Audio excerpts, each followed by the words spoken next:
سلام كبرات تخاتلتي خم تريو زلهم ازي فيديو تريو زلهم اب سودان حمدايت زتبهل ختما صمدو سلاسة زتخايدلو مدرخيو اب مانغو إيرترا تግራይ ከምኡ ድማ ሱዳን ዝተኻየደ ጽምዶ እዩ እዚ ጽምዶ እዚ ድማ ኣብ ሰለስቲኡ ህዝብታት ብደሚቕ ኣዝዩ ክብር ዝበለ መግለጺ በቃ መግለጺ ክሳብ ዝሓጽረካ ዓይነት ኣከባብራ ዘኽበረሉ እዩ እንተኾነ ግን እዚ ነገር እዚ سلام زي ناي بحق سلام دلو خصاب زخون كلنا أب سلام زي أبزي أب محبر السبك أب منك إحنا جرات خنساته في جبنا ياخذ لكم زد الخبرات هاتلتي مغنياتو إزهز بزي نبوزح عمتها تفلالي يعني حيو خفلال زي جبوا ولا نهلو تفلالي يسلت أنها كلنا جرات سلام كوينو وقعوا بزخنا خناتات كل هزبي نناب سلامنا نناب معاتو كخير جبا رأيت راح علينا وقبلوا مش حقوستني دستني أي بقى دستاي تخالني زي إترابيز تقرأ حدينا زي حملت مسخلص حدث مرة الله أصبر هذا الله السنة كح دستني أجي تقرأتي أجي إترابي بقى هواتي إترابي بس تقرأ حقوستني أي بقى دستني أي بقى دستاي حقوس مرة تحبس أوس مرة الله تقرأ كم سنة أجي تقرأتي أجي إترابي بقى حدا إنا بقى زفرنا ساعات يلا سودان تقرأي إترا حدا عوض إترا تفقرنا ما خميدي دسم بالو بيتسب تريو زلهم خمزي بحدا فين كارت سأسأ إذا تقرأوا أنت إرتراو نسي إتي منفسو أي تفلالين بوزع عمتات ولا يفلالن بر تحزز زلهم منفس إتي نايت تصمدو قلة وهاي تجمير زلهم من كسقاسات ناب زلاق زخنا حبراو مرردا حبراو لمعت حبراو فقري نزل ألم بكا نتي زحلفنا يو جزي بزرسع ملكعو خمزي لنا تنقصل نيرنا معرخ ندينا متلوتنا نيرنا معرخ ندينا أبز علم زي مجمعنا نيرنا أبز زوبانا زفتر بزحت حمس مسات عارفهم بزحت لمعت التساريحهم إزهز بزي خاف فقر خوينو معرخ ندينا معبي مبل تأجن يروح خبرتها تلتمو حزون إذا نجر زبد عم دسمها ليو كلاتنا حق أو يكسب زخنا نفت مريت وريدو تهزم خلتي حبراو زخنا سلام حبراو زخنا لمعت كسب زي لما نخلو بخلاتنا جز بخلتيو شنخ بخلتيو ترازي كنا السودان ونحوس كاب سلستيو شنخ ناي سلام مزمورنا حزون أحيلنا خنقصلي يقبأنا خلوكم يدلي خمزي إذا تعملنا خمزي إذا محرلنا خمزي سلام كوينا تحاوى حيونا حاوي حافتي تواهيلنا زين عبيلو مينس يلن نزوم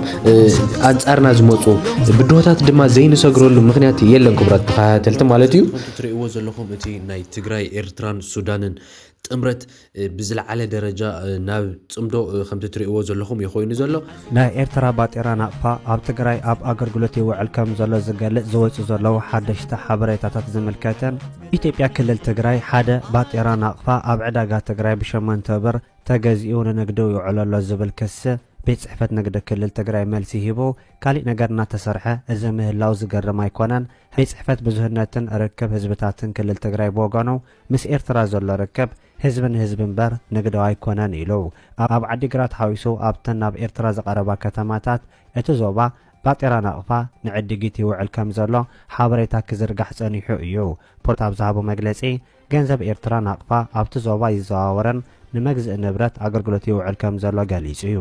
አቶ ሓለፎም ሓላፊ ኮሙኒኬሽን ቤት ጽሕፈት ውድብ ስምረት አቶ ሓለፎም ኣብ ክልል ትግራይ ብፍላይ ኣብ ዶባት ኤርትራ ዘይሕጋዊ ንግዲ ከም ዝወሰኸን ኣብ ኢትዮጵያ ንሓደ ባጤራ ናቕፋ ብሸመንተ ብር ዕድጊት ይፍጸም ከም ዘሎ ሓቢሩ እዚ ድማ ናብ ክልል ትግራይ ዝኣቱ ነዳድን ንብረትን ኣብ ኤርትራ ክኸይድ ከም ዝገበሮ ዝገለጸ ኮይኑ እዚ ዘይሕጋዊ ምንቅስቓስ ኣብ ትግራይ እውን ልዑል ዋጋታት ንብረት ከም ዘስዓበ ሓላፊ ቤት ጽሕፈት ኮሙኒኬሽን ውድብ ስምረት ገሊጹ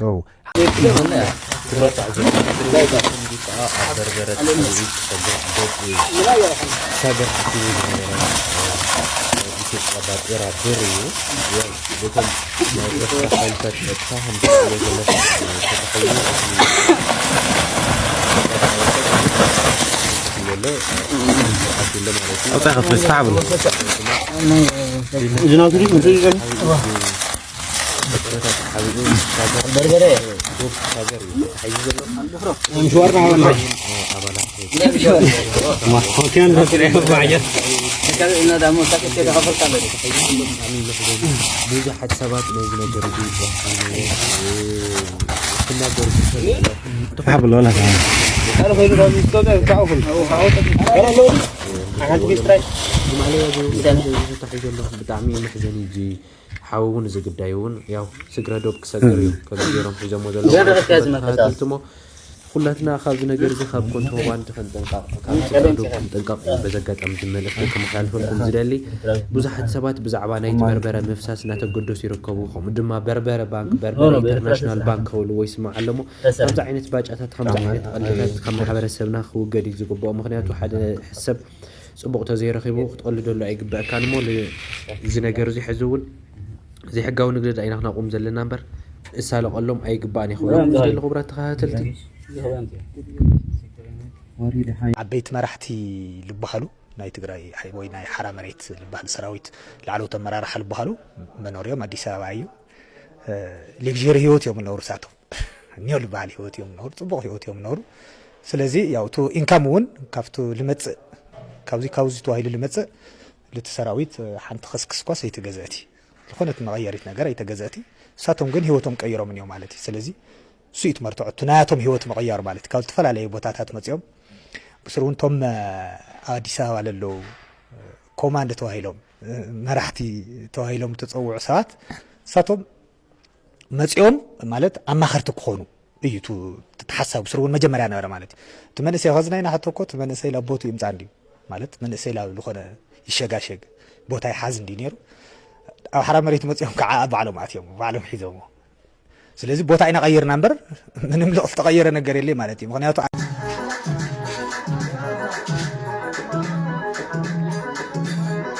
ኣብ ቀረባ መዓልቲ በሐድሽ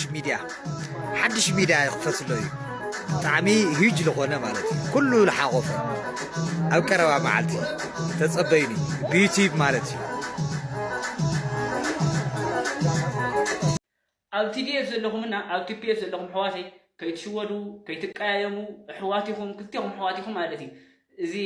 ናይ ስልጣን ጻመ ከይሽውደኩም በቲ ዘለዉ ሕዋሓት በቲ ዘለዉ ሕዋሓት እዮም በቲ ዘለዉ ሓራመሪ ዘለዉ ኣሰርቲ ጨቆንቲ ቀተልቲ ሓረርቲ ደፈርቲ እዮም ማለት እዩ በቲ ዘለዉ ናይ ኣሰርቲ ጨቆንቲ ክልቲኦም ክልተ ሕዋሓት እዮም ማለት እዩ ሓራመሪ ስልጣን ደልዮም ይመጽኦም እዮም ዓበይቲ ሓለፍቲ እቲኦም ስልጣን ይብልዮም ስለዚ ንሕና ንክልቲኦም ክንቃወሞም ኢና ማለት እዩ ንሕና ናይ ባዕልና ሓድሽ ናይ መንእሰይ ቃልሲና ኣለኒ بجبط حزب تግራይ